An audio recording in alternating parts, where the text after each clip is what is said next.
and the customs officer insisted on checking his bags.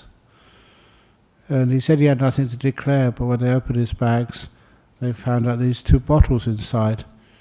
What are those bottles? And he just said, he'd been on pilgrimage to Lourdes, that holy site in France. He was a Catholic. Okay, can I finish the joke? Yeah, better. Being the Catholic holy site of Lourdes. And they said, well, what's in the bottles? He said, just holy water. And he took them out and said, but look at the label, Johnny Walker. And he said, well, I've got to put them in something. I just happen to have these old bottles of whiskey and I just pour the water in there. It's the only way you can transport it. And the customs officers, they don't have much trust in human beings. So he said, well, I'll take them out, let's open it up and see what's inside. When he opened it up, he said, this isn't water, this is whiskey. Smell it for yourself. And the traveller smelt it, and he said, why, my goodness, that is whiskey. Another miracle. Thank you for laughing like that. It makes the joke much better. Anyway, that's a whiskey joke. So anyway, a nice talk this evening. Ed, one of the things which happened during the week is not really a thing which happened. The thing which I was focusing on is sometimes when people have any difficulties in their life or problems in their life or they don't have enough happiness in their life, sometimes it's because we don't allow our perceptions to see the positive side of life.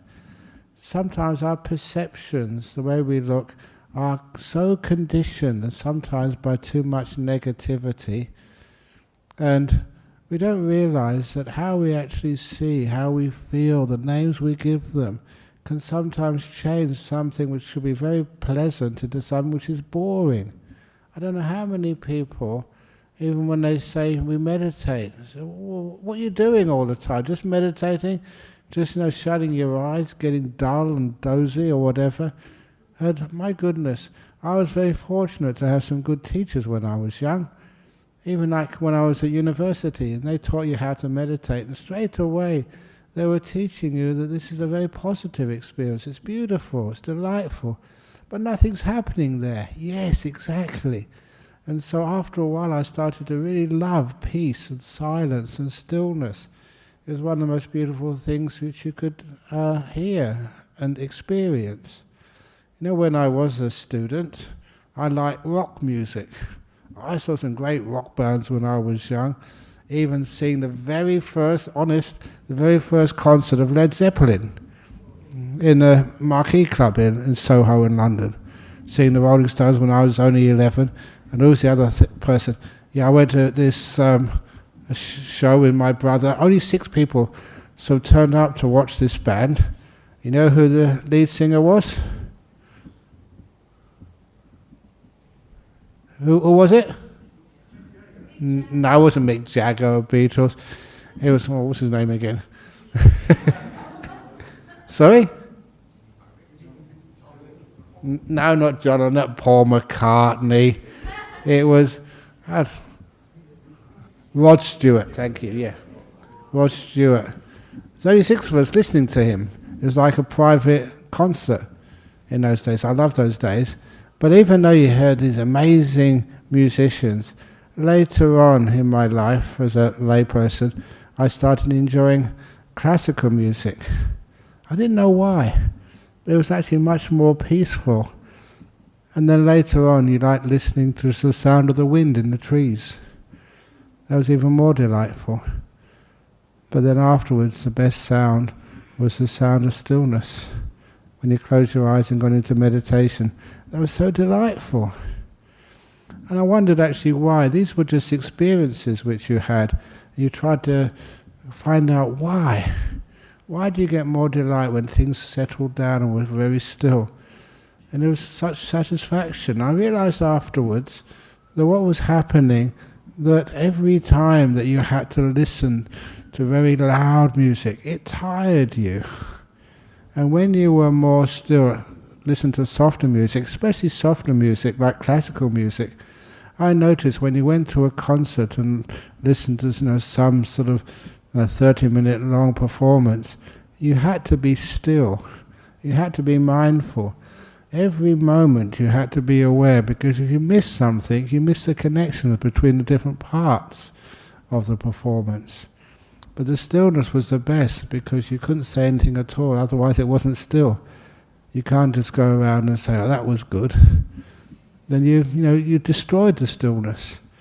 And after a while, when you're still, you're peaceful, energy starts to come back up in your mind. It's amazing how much we waste energy in our lives, especially in our brains. We waste that energy by complaining, by struggling to do things, to make things happen, to make things go our way. How much energy does that take up?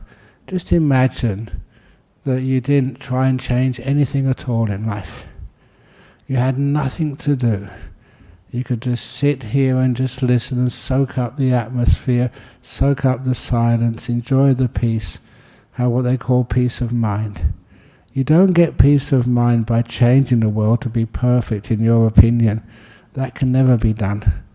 The reason is because people got other opinions and they want it this way, you want it that way, and it gets just an argument and it goes on and on and on. You never have any peace. But after a while, when we just don't do anything, we sit there and just be. Especially in a place like this, our meditation hall here in the Buddhist Society of WA is not that bad, it's pretty perfect. It could be better. I mean, what we could do, we could have better meditation cushions. I remember once I said, how can we get better meditation cushions for you? And I thought we can have high-tech ones. Anyone wants to start a new business, because meditation is very, very popular in our world today. You get different compartments on your meditation cushions, and you have a remote control.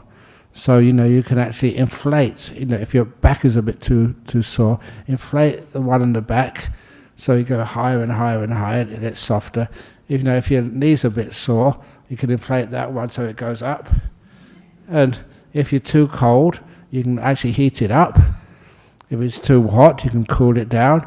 If you get sloth and torpor, which is a common problem in meditation, you can press another button which says, do you want a latte or... They have that during your meditation. So these are modern meditation cushions to make you just more comfortable. But you can see just what that's doing. It's just making so much noise in your brain. Just designing all these things which will never happen. But instead of that, you just sit here and just be peaceful, and the body vanishes by itself. And that's just so joyful. It's just gorgeous. Sitting here and just, you may have aches and pains. Look, I'm coming up to my 71st birthday. Yeah, I should have many more aches and pains than I do. Oh, this is aching. Oh, this is hurting. That's actually why, because I was trained in Thailand. Any Thai people here tonight? Goodness. Thai people? Anyway, when I was in Thailand, they used to have a word for the elderly, like, I'd say Mr. Oi and Mrs. Oi. So all the elderly men were called Mr. Oi, and all the elderly women were called Mrs. Oi. And when I asked why, they said because when they get up from the seat, they go, oh, oh. And that was actually true. That wasn't a joke. It was funny, but that's actually what happens. And that's why they were called Mrs. Oi and Mr. Oi. But after a while, when the body relaxes, and it feels so good, no aches, no pains, this is actually also, you have much more happiness in your mind. The mind is stronger. This is one of the great things. I was telling some people this afternoon, and even telling them, a fellow monk, when I started this afternoon, I went to a dana, that's like people give offerings of food, and I was a bit tired this afternoon, and I got restless this afternoon. I didn't know really what to do, and I had a bit of work to do. Even monks have to do work, answering emails and deciding on all sorts of stuff. And then afterwards, I was meditating, and it wasn't really good meditating. I wasn't really doing it properly. And then afterwards, I remembered, just sit there and don't do anything. That's what I did. With my eyes closed, just sitting there, not doing anything, not trying to get rid of things. And the things disappeared by themselves. And that just happens all the time. Sometimes I'm stupid and forget my own teachings. But a lot of times, do you do that as well? After a while, the body became really relaxed. And the body really relaxed and all that. So the cause of the restlessness, that tiredness in the body, the tiredness is a negativity. You feel it's an ache, it's a pain, the body won't just settle down. And I was reacting to it to try and make it settle down. And of course that's why it didn't. And so I just let it go, let it be. It's okay, you can be as you are. And it settled down so quickly after I let it settle down. What does the word let go mean? It means you don't get involved, you let it happen. You don't do it. You give it permission just to do it itself. And when that happens, the body gets very peaceful, the mind gets very peaceful, we have a wonderful time. And that was just surprising, but very reassuring that this always happens, it always works. You don't have to settle things, you just get out of the way and it settles itself. And this is one of the reasons why we learn in Buddhism just how to get into some incredible meditations by doing nothing. So often in life, whenever I was sick as a young monk, I didn't know what I was eating. They just put it in your bowl and you hope for the best. One meal a day. And sometimes it was just really had bad tummies after that. And so I remember you learn how to deal with it. You didn't go and take any medications. You just learned to sit there and let it settle down. Like I just got out of the way and it happened so easily. And after you came out of your meditation, your body was really healthy. But more than that, your mind was very alive, alert and happy. This is what happens with our meditation. We change our perception. Instead of looking at this as a problem, it has to be fixed because there's something wrong with it. You learn how to be with it, and it disappears by itself. One of those teachings, I usually give this teaching on meditation retreats, but it's one of the favorite teachings. That was the monster teaching, the monster in the Empress's palace teaching.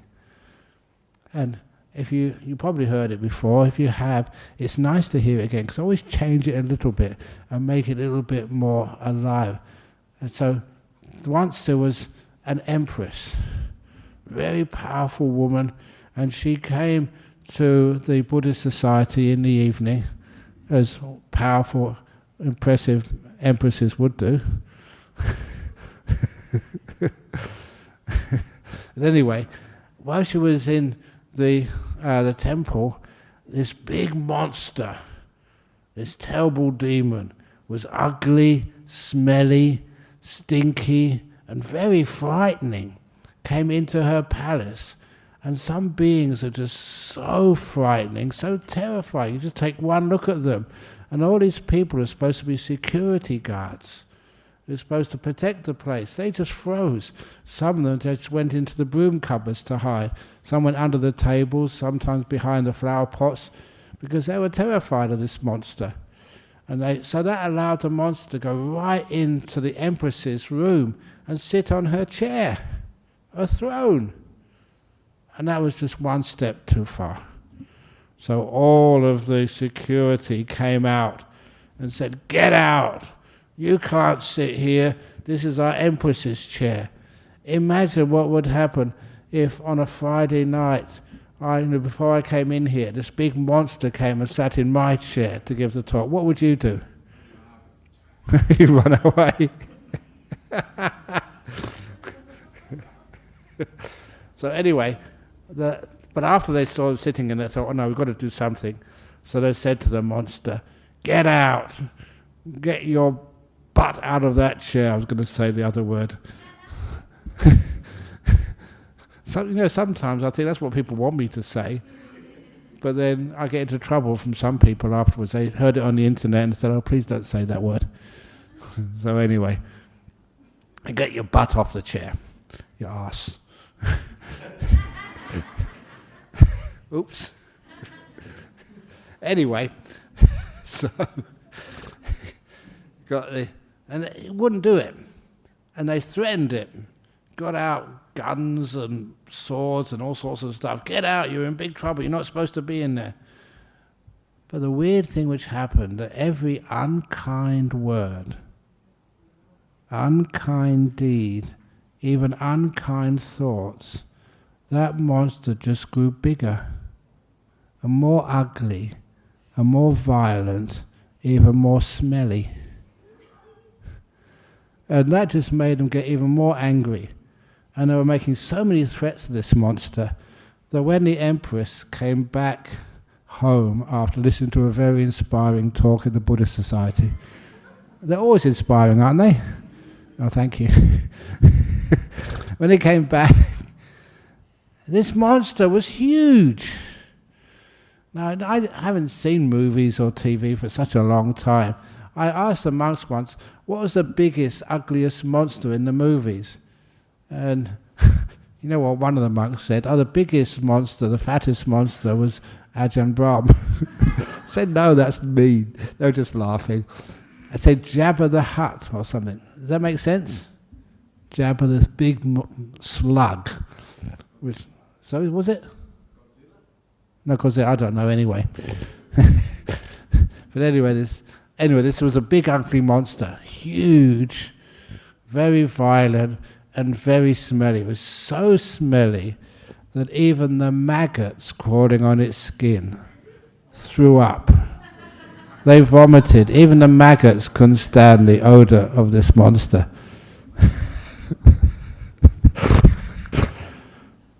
But when the Empress saw this, the Empress knew what to do. Such a beautiful story. The Empress said to this monster, welcome. Thank you for coming to visit me. Why have you waited such a long time to drop by? Has anyone got you anything to drink yet? Do you like a glass of water? Or a nice cup of tea? We've got some chamomile tea. It's very good for your health. And it was sincere kindness, because it just come to the Buddhist Center. And it was such sincere kindness that this monster just shrank a little, and the smell got less, so the maggots could crawl with greater ease without getting sick. And that's when all the security realized their mistake.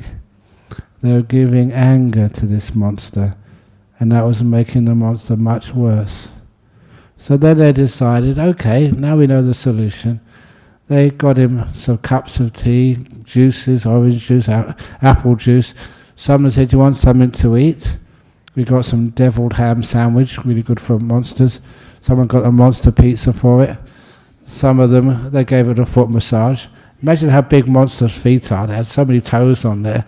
So they about 20 security just on each foot gave him a foot massage. He loved it.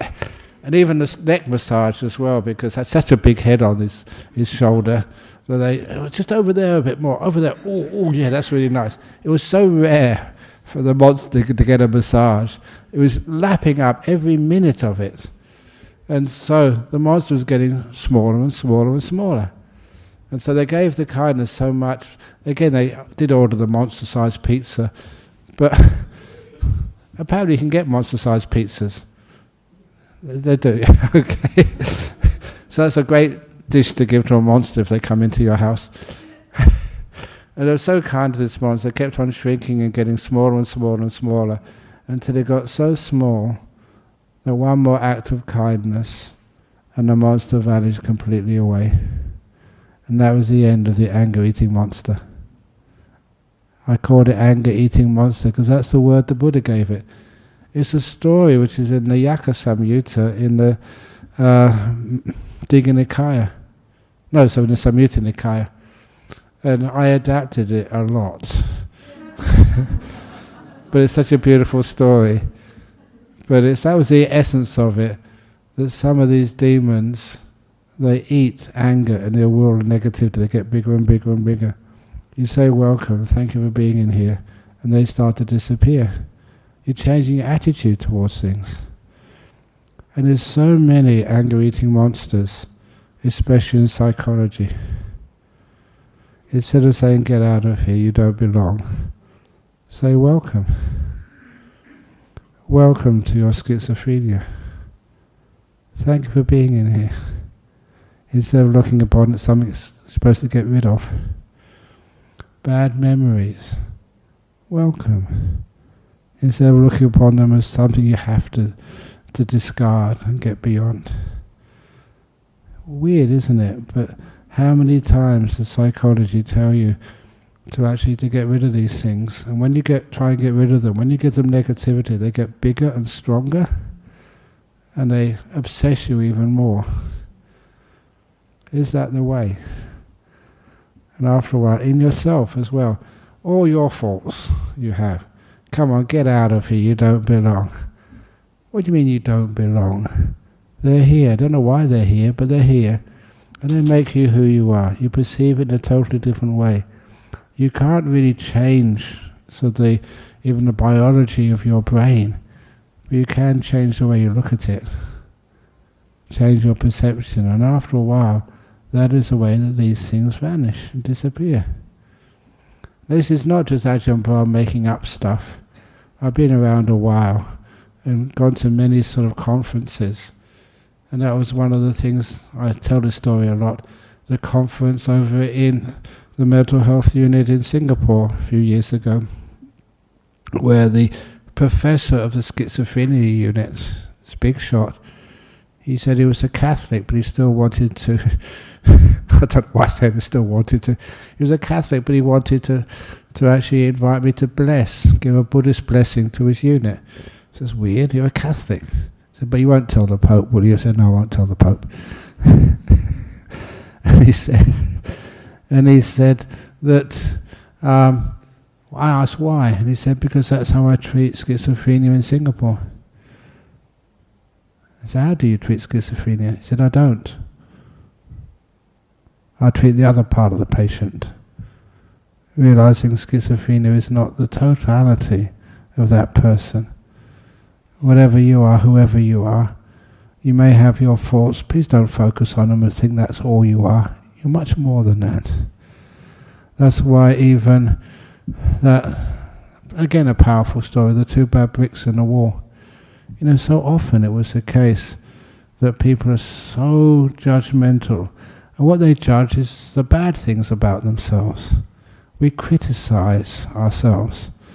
The first wall I made over in Bodhinyana Monastery 38 years ago, I laid the bricks myself, because you know what I did before I was a monk? A theoretical physicist. You blow things up, but you don't actually lay bricks on a wall. But anyway, I laid bricks on the wall, and afterwards 2 bricks were crooked. And my response, I was careful. I don't know how that happened, but I was glad it happened, because my response was I wanted to destroy that wall, blow it up, or get a bulldozer to push it over and start again.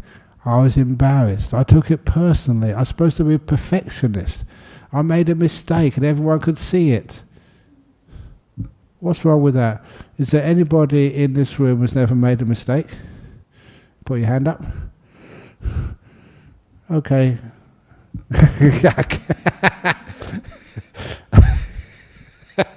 That's a mistake. Now, you said you made a mistake. It's amazing how people think of themselves. One person said, if everybody's getting tired during one of your talks, you just ask them, you said, how many people in this room are above average intelligence? Half of you are above average intelligence. The other half of you are below average intelligence. Be honest. That's what average means. It's just perceiving with a bit more rationality. But we always think that we're above. Do you really think you're above average intelligence? No, that's our problem in this world. That sometimes we perceive from a sense of ego and sense of self, which actually changes our perception. It's totally different. Because I made 2 mistakes. What's wrong with that? But to me, whenever time I saw it, I was just so embarrassed. But after a while, there's this great, I forget who the person was. They came to the monastery, they saw that wall, they said it was a beautiful wall. And our first comment was, have you left your spectacles in the car? Are you visually impaired? Can't you see those two mistakes? And what they said next was so important. They said, yes, I can see the 2 bad bricks, but I can see the 998 perfect bricks. Now, I've told that story so many times, but it has a huge meaning. The 998 perfect bricks, I couldn't see them before. They were right there, but every time I looked at that wall, every time I thought of it, I'd only look at my mistakes. That was the nature of my mind. It perceived the errors. And when I looked at other people, that's all I saw, their mistakes and errors. That's why, and I looked at myself, I saw my errors. I couldn't be kind to myself or love myself or feel I was okay, because what I could ever see was the 2 bad bricks in my character, 2 bad bricks in my life, the mistakes which I'd made, the things which I hadn't done, not the things which I had done. And I realized that really caused so much problems in my life. So once I saw there was 998 good bricks, just an average, for every 2 bad bricks, I realized I wasn't such a bad guy after all. When I saw the 2 bad bricks in the government, I realized there was 998 good bricks in the government. Do you agree? Have I gone too far? Then you are much more at peace, with things like politics. And, over the years, being a monk, you get to know people. And you see sort of presidents and prime ministers and stuff, and kings and queens and stuff. It's interesting life as a monk. You're supposed to just leave the world. But the more you leave the world, the more the world follows you. Follows you for advice. It's weird, isn't it? Okay, yeah. Here's a nice little story for you. I think I told the story of the monk ringing up the meteorological office, didn't I? That was last week, yeah. A similar story up in the Himalaya mountains, because there's lots of monasteries over there. There was this trekker. He was like walking in the mountains. And, he was Australian. He was actually from Sydney. And he was taking so many photographs, of the scenery and stuff. He missed the main group. And he got lost. Now, getting lost in the mountains of the Himalayas is not recommended. Because in the evening, there's bears there. Even like one of the nuns, I forget where she is now, that, she came to visit once. And she told a story before she was a nun rather, that she was trekking in the Himalayas with her boyfriend, and they just rested at a nice little place to rest in front of a cave. And she started meditating in front of the cave, and her boyfriend meditated on top of the cave. And then the bear came out. And these bears, they just attack you. So he said this bear attacked her, and just put his really big bear, his jaws on her head, to try and crush her skull. That was just really serious stuff. And then she remembered some of her Buddhist chanting and started doing chanting, because she didn't know what else to do. Screaming for her boyfriend to help. She'd learned from her past that was not going to help at all. I shouldn't say that, but I did. So anyway, she started doing some chanting, and the bear, for some reason or another, just opened its jaws and ran away. So she was actually saved. Of course, she was bleeding heavily, and then they took her to the nearest village to get some medical attention. But I remember asking her, did it hurt having the bear, almost crush your head? And she said, no, it didn't feel any pain at all. The worst part of the experience was the bear's bad breath. Because bears don't brush their teeth after they eat anything. That was disgusting, she said. And so she recovered. But also afterwards, that she had a headache for years. And so after a while, she went to the doctor and said, where's this headache coming from? Never had a headache there before. So they gave her, not the CAT scan of last week, the real CT scan of her brain. And this is no exaggeration. What they found in there was a small tree sapling growing in her brain. What had happened is when the bear sort of tried to crush her head with its teeth, one of the teeth had a little seedling in from where the bear was eating, and it actually implanted a seedling in her head. It was only a small seedling, but they could see that, and that was the reason for a headache. Very simple operation to, keyhole surgery, and took the seedling out, and she was fine afterwards. So that's one of the dangers of being attacked by bears. They implant trees. I don't know what type of tree it was in there, but it could have been a rare tree because they were allowed to take it out. Sometimes when you try and take down a tree in Australia, you've got to get permission from the council first of all, because it might be heritage listed or whatever. Anyway, I don't know why I told that story. Different ways of perceiving. So anyway, just stories of just going up into the mountains in the Himalayas. Now the real story I wanted to tell was the one... Well, people actually ask me about this. I haven't told this story for years, but this was that's why gentleman, I half told the story. He got lost. And getting lost in the Himalayan mountains or the foothills is really, really dangerous. So the sun was going down really quickly. But he was lucky. He saw there were some lights in the distance. So he made for those lights, and it was a monastery. An old monastery, been there for centuries. And so, they allowed him to come in because apparently he wasn't the first Westerner who got lost in that part of the world. And the abbot, really kind monk, he said, well, look, the place is pretty full, but you can actually have my room for the night. It's got like a nice mattress there, sort of thing you're used to. It's only for the night. In the morning, we know where the group has gone to. We'll take you there, and you can join up with your trek. So they put him in the abbot's room overnight. It was very comfortable. They gave him some food for the night, but about midnight, he was woken up by this sound. You called it a sound, but it was almost like music. But it's much better than music. It's the most beautiful sound he'd ever heard in his life. And it brought tears to his eyes. And it was just so peaceful, so melodious. I didn't know what instruments it was, but he used to say afterwards that it was even better than anything you could hear at the Sydney Opera House. It was really fine, fine music. And it put him into a very calm and deep sleep. And when he woke up in the morning, he was so rested, and they gave him some food before they were going to take him over to the place where the rest of the trek was. And he couldn't help asking, he said, what was that music last night? And the abbot just stopped and said, oh, you heard that last night? He said, yeah, it woke me up in the middle of the night. What was it? And the abbot said, sir, I'm afraid I cannot tell you the origin of that sound. Only monks are allowed to know that, and for you it's forbidden. And so what the Australian did, he got out his wallet. Okay, how much?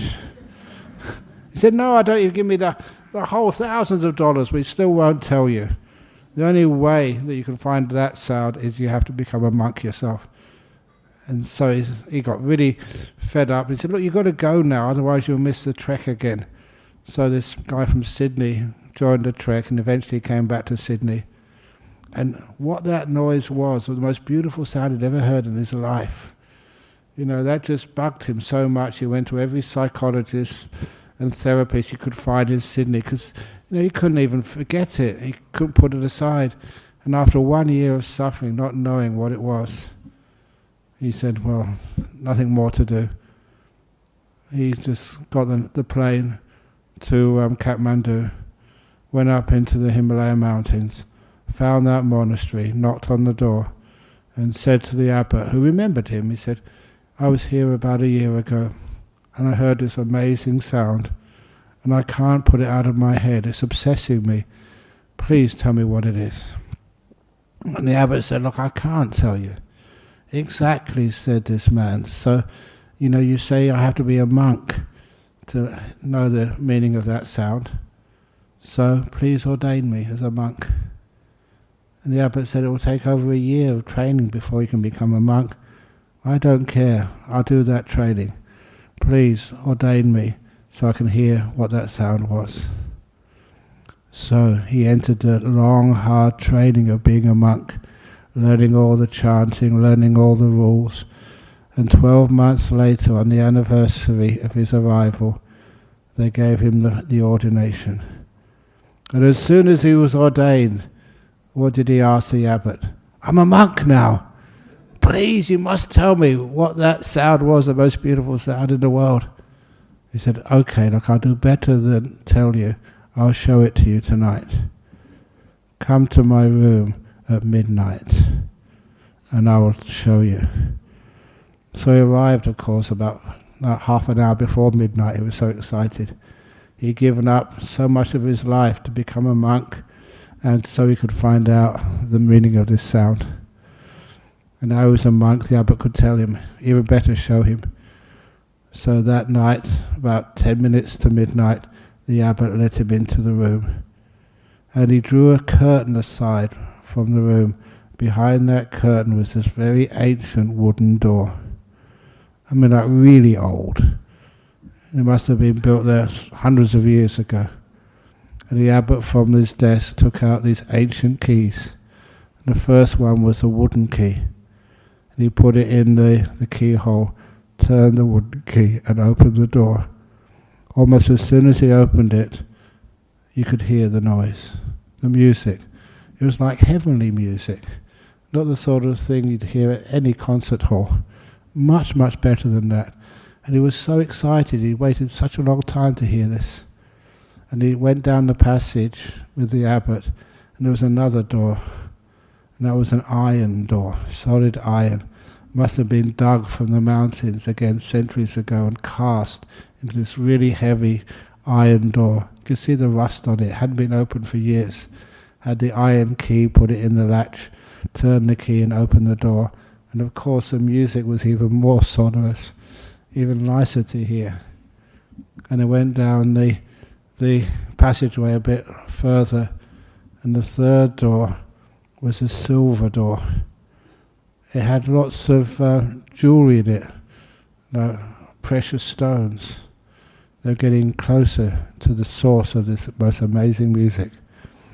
And by this time he was shaking with not with anxiety, anticipation. He put the silver key in the silver door, turned it, and it opened. And he could see the last door was, as you would expect, a golden door. Solid gold, but embedded was precious jewelry.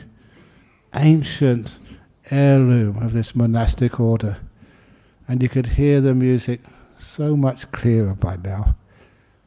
And it was just so thrilling. Again, he was crying, it was like weeping. It was so beautiful. And by the time they got to that last door, the abbot got out the gold key, but then stopped and said, look, what's beyond this door, the source of this music, is almost supernatural. Are you okay to look at this? Because some people who look at this, some monks who see it, go crazy. I mean, it's not just ordinary stuff, it's really supernatural, it's powerful stuff. Are you ready for this? And the abbot, you got to know this abbot over the last year or two. And of course, he trusted the abbot. The abbot wasn't playing games with him. So he thought for a while, he said, look, I've come so far. If you don't show me, I'll go crazy.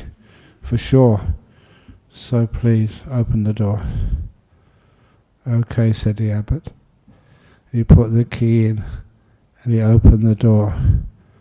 And what he saw inside was, I'm sorry I can't tell you because you're not monks.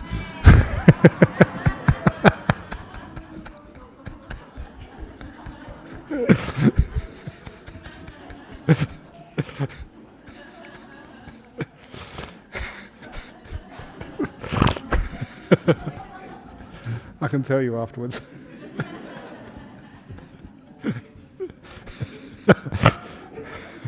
Why is it that everyone wants to know? There's some things in this world you'll never know.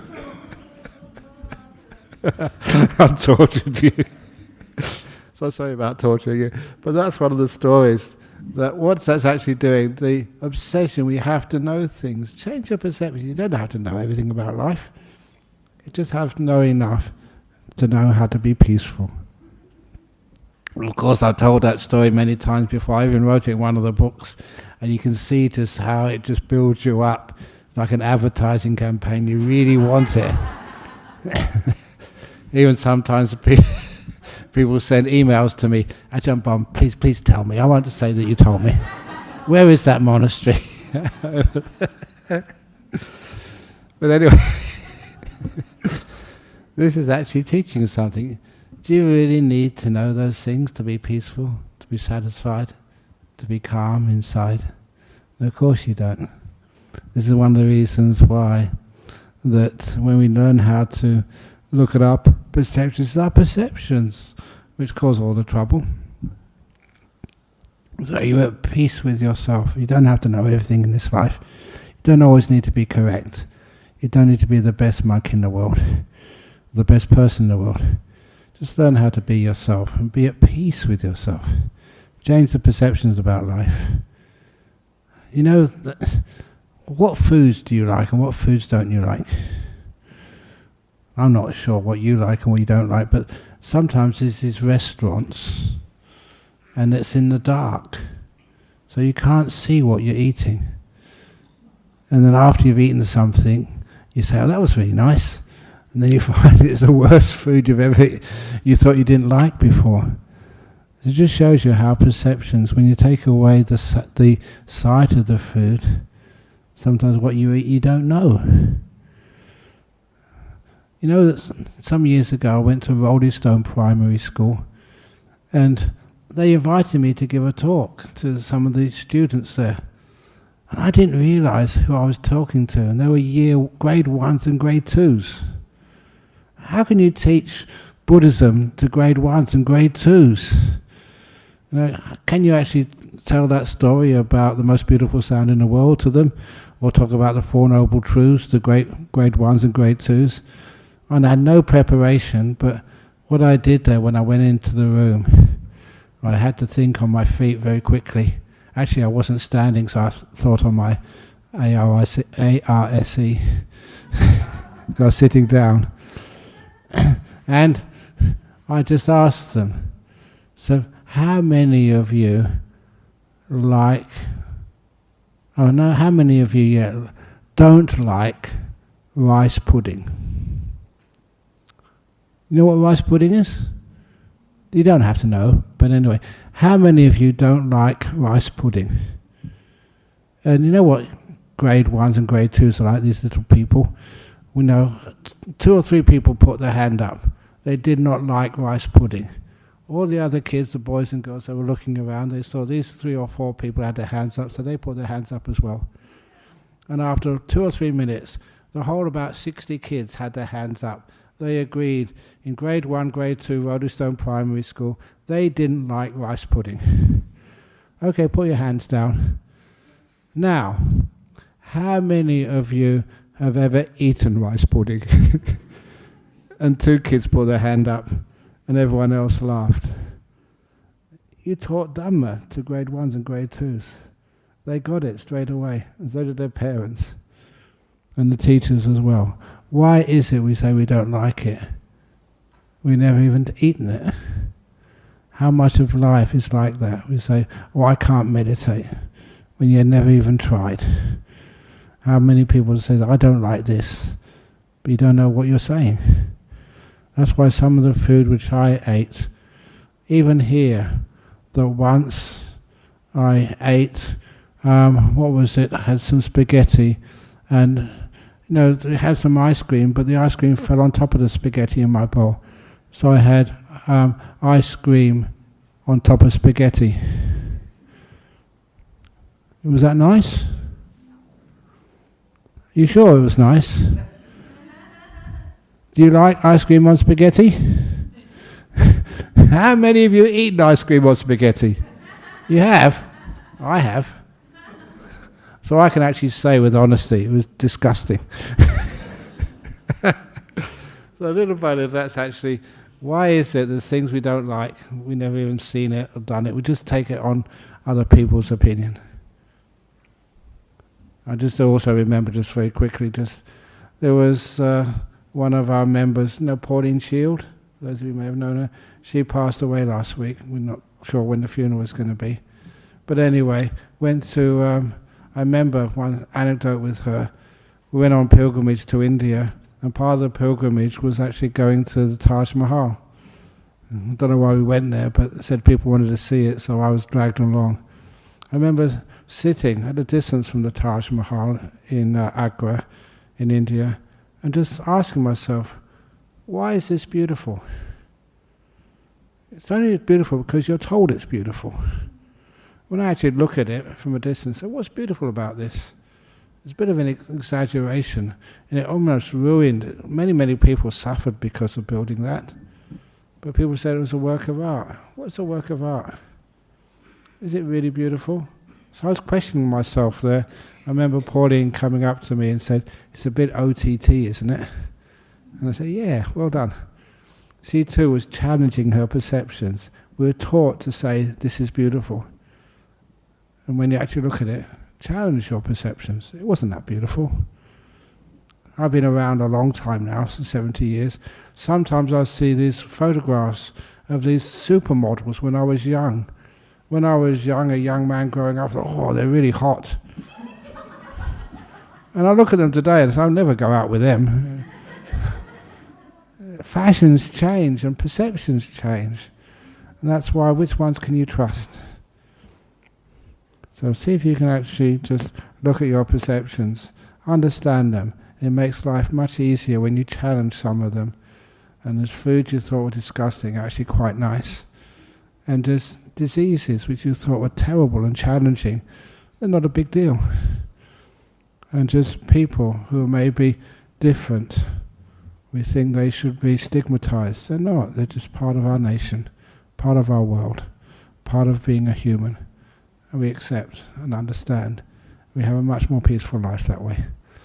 I've been talking too long now, so I'm going to be quiet now. It's 10 minutes to 9.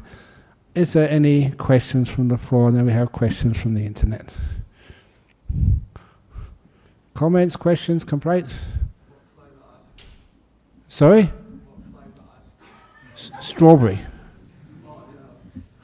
You'd love vanilla's a bit better. Okay, I have to try that next time. Strawberry ice cream or spaghetti doesn't mix. Anyway, so any questions from from Eddie. Yeah. Ajahn Brahm, you give a very powerful talk tonight. Very good. Yeah, I don't know whether people realize no. Yeah. Very powerful. No. See, the problem with us now in the world, okay, we lack empathy. You're talking about the monster. Okay, yeah. We lack empathy, We lack, we have so much, we only think of ourselves, our ego, the thing. We fail to see the other person's point of view, Yeah. If only we can put ourselves in the shoes of the other person, Yeah. and deal with the situation, a lot of problems would be solved. There would be, indeed. And Yeah. sometimes the monster is just, that's how they were born. So they're just monstrous. So when you're kind to monsters, sometimes this is with big animals. Because in my life, living in the forest, you see amazing beings there. I remember even this one dugite over in Serpentine is about 3 meters long. It's a huge.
dugite. And the dugites are some of the most venomous snakes in Australia. And it just came up to me while I was on my retreat. I could hear that something was coming because all the kangaroos were running away. And it came right up to me, and I was washing my bowl.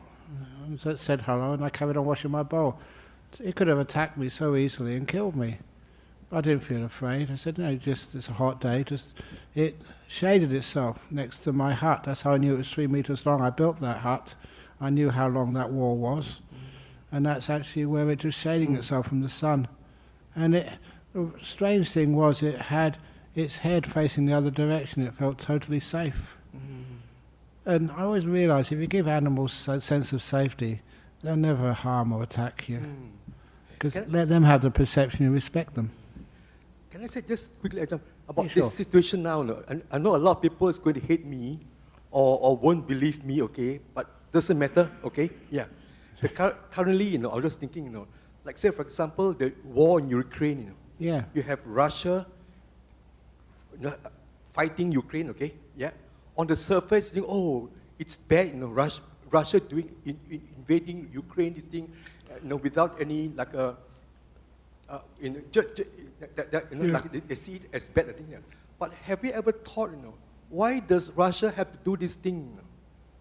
If you can think of this thing, okay, lower ourselves and put yourself in other person's shoe, then we can solve a lot of problems in this world. I'm saying this with good intention. Please don't be angry with me, anybody. Yeah, just want to see what we can do to try and stop the suffering over there. Because it's not just even like one person dying. It's just many other people who have relations in that country get afraid.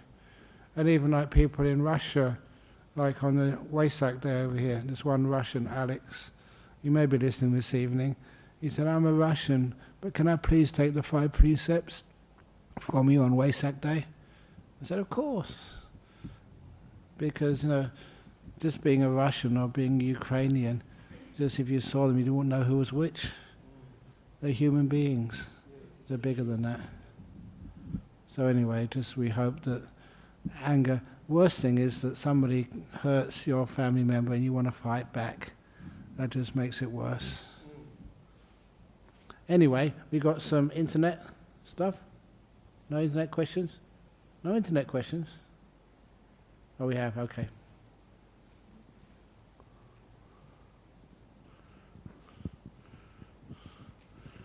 But sometimes whenever there's conflict like that, I end up making jokes. Like when I was over in Melbourne, somebody offered us, sticky date pudding. It's very nice, sticky date pudding. But then instead of actually calling it pudding, one of the monks there, he couldn't pronounce pudding that well. He called it, we got some Putin.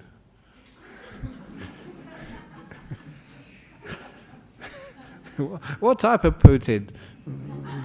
Vladimir Putin? Rasputin? No, sticky date Putin. So every time I will see sticky date pudding from now on, I always call it Putin. It's actually very delicious. Anyway, Tim, with love from Flint, Michigan, USA. Hello, Ajahn Brahm. I've been wondering since Wesak what the 6 sentences you mentioned in the story about the guy who wanted to be reborn as a dog until he found out they're fixed. 6 sentences? I don't know what you mean by 6 sentences, but I know that for the dog, the reason why he didn't want to be a dog, when he found out the dog had to be taken to the vet to be monasticized,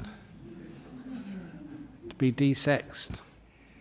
So I don't know 6 sentences in the story about the guy who wanted to be reborn as a dog until he found out they're fixed. I'm not quite sure about that. Anyway, from Queensland, when dealing with mental exhaustion, other than meditation, what can I do to help? My body has energy, but my mind is so tired that it's manifesting physically. I'm struggling, thank you. Yes, this is a common disease, like mental tiredness. First of all, if your body has got energy, do something like running or like running a personal sport. Don't play with others, because others, they interrupt your relaxation. But even like physical running or walking is even better, depending on your age. That means you're alone, you're quiet, but don't go thinking about what you're supposed to be doing or whatever. Just like walk or run and just be with nature. Nature is a good way of getting energy back in the mind. One of the reasons is because you can't change nature. You go walk by the ocean. It doesn't matter what you want to do. You can't change the ocean. Especially on a calm day, it relaxes you. So, being in a quiet, natural surrounding, going for a walk, seeing the sunset or something, that will calm you down. But of course, meditation is a much more efficient way of doing it. Next one from Malaysia. How to overcome the fear of being seen with a tendency to hide from people due to different experience from the past. Please don't be ashamed. And sometimes people are so cruel the way they stereotype you, they label you, and I was going to tell a joke, but it's a bit of a naughty joke, so I can't tell it. I was just thinking I can adapt it to make it a bit... No, I won't do that. Anyway, it is true that you may have done one bad thing in your life, and that sort of stigmatizes you. Even you may not have done a bad thing. I remember some years ago there was he was put in jail for about 40, 50 years, I think, for murder. And eventually that one of the journalists took up his case, found out he was framed, he was released. He was also a Buddhist. He actually would ask for books from us and listen to the talks. So after he was released, he actually came here and listened to a few talks. But he said that he was so embarrassed being out in public because he was like a famous person. And because of that, he eventually decided better to go back to England, where they wouldn't know him. And so you can see that how people are stigmatized. Oh, you're that person who got out of jail, or you're that person who did those terrible things. That's why I keep trying to teach people, look, you're not a prisoner. You were in prison, that's all. That's much more than that. You're not a murderer, you're not a terrorist. You're much more than that. And that's one of the reasons why I never actually said about that 2 bad bricks in the wall. I really respect this man. He was one of the prisoners coming towards the end of his sentence over in Karnet. And I don't go to Karnet anymore, but many other monks do. One of our monks will be there this evening teaching the meditation group in Karnet. But this guy has been going around saying, because he read my book and he heard about the 2 bad bricks, and he goes around saying it was only 2 murders. And good on him. I don't know why you laugh there, but good on him. What else has he done in his life? A lot of good things. There's only 2 murders. He's being honest, but realizes he's much bigger than those things which he was put in jail for. And that's actually the way you take people who have been put in jail, stigmatized as prisoners, stigmatized as murderers, and actually get them past that, through that. And they become wonderful people afterwards. So that's a tendency to hide from people due to difficult experience from the past. Difficult experience, but you're much more than that. So after a while you get some confidence, be with kind people, and those kind people will probably bring you up, and then bring up your energy, your confidence, and you have a wonderful life. This is Leon from Frankfurt. Dear Ajahn Brahm, is nirvana the end of rebirth and all consciousness, just like the atheists imagine that everything ends with death? Is nirvana, it's actually a word which was used by all people, even kids in the time of the Buddha. When the flame went out on an oil lamp, "Mummy, mummy, the flame's nirvana'd." And so what is the flame? The flame is caused by 3 things: the wick, the oil, and the lamp. The heat, sorry. The wick, the oil, and the heat. When those 3 things come together, there's a flame. when the flame is extinguished, it's because one of those causes is extinguished. The wick is burnt out, the oil is exhausted, or the wind blows the heat away. And they use that as that's what Nibbana is. It's gone out. So many types of Nirvana. You've got Nirvana with things remaining. What they're talking about here is Parinirvana, complete full Nibbana. That's when everything, what arose, a causal process, has now stopped. Nothing has been destroyed. That's the difference between atheists and Buddhists. Nothing has been destroyed. There was nothing there to begin with. It's just a process coming and going, and now it's finished. Just like this talk and the questions have now nirvana'd. Thank you for listening.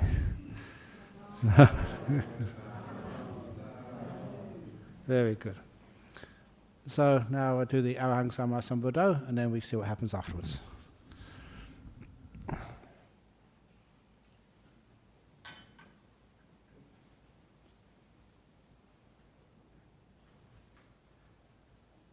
Arahang Samma Sambuddho Bhagava Buddhang Bhagavantang Abhivademi Suakato Bhagavata Dhammo Dhammang Namasami Supatipano Bhagavato Sawaka Sangho Sanghang Namami.